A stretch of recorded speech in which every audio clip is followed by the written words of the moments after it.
Edasi tuli aga minna ühte Põlvamaa pisikesse alevikku, kus kohalikud vabahärrad olid napsitamisega liiale läinud. Ja mitte vaid sel õhtul. Ilmselt oli tase saavutatud aastate pikkuse treeninguga. Ma olen tema hooldaja.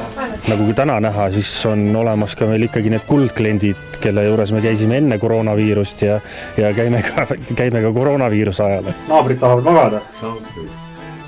Aga miks meid öelge, kes see üldse, mille pärast välja kutsuti?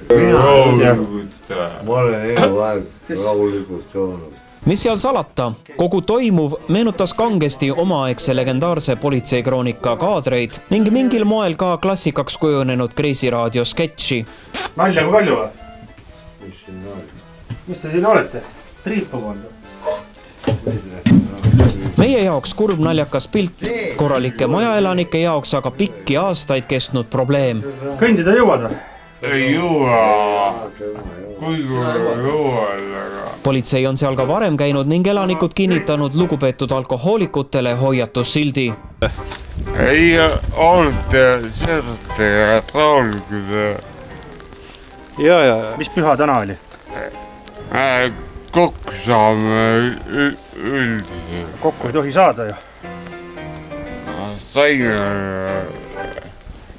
otsida ühte infra taga otsida. Oi, aastaid juba.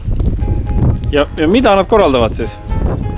Joova ja maurava ja möllava ja karjuva öösel ja kuskil hommiku kella 4 alles saab rahu, siis kui nad ära väsivad.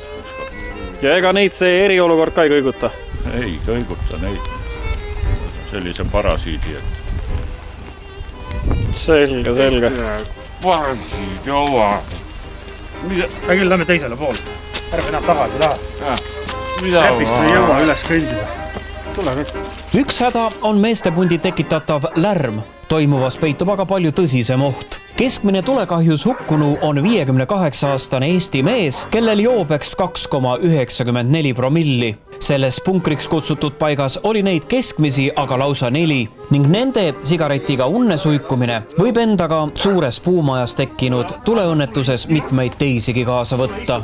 Jah, ega seal oht oli sellises konditsioonis, nagu nad olid, et ega nad endale väga ei tajunud seal, mida nad seal teevad.